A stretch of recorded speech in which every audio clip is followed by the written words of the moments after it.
hoarding behaviour has obviously received a lot of press on telly, etc. The actual behaviour is quite specific, unique, and quite rare, but it does occur. Hoarding behaviour, arises from a variety of different reasons.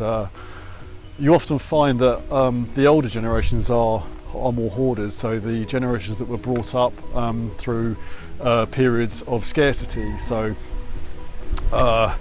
you often find when we're clearing houses of people who've passed away in their 80s and 90s, they themselves lived through a period of scarcity, and so they never threw anything away, and that being anything. It could be like packaging, kitchen packaging, could be clothing, could be newspapers, bills, paperwork. So yes, hoarding is a behaviour, and we've dealt with lots of hoarded properties, some in London, some across Sussex.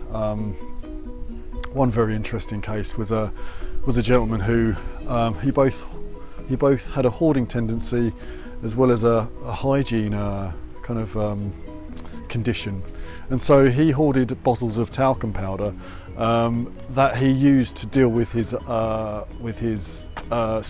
perceived skin condition, and therefore he would treat himself with his supply, but in doing so he would.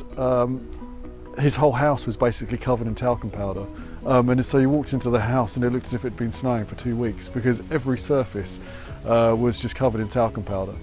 And again, a very strange situation to encounter, but it was understood within the context of his illnesses and his condition. But yeah, we cleared that property. It took us, I think, 3 days.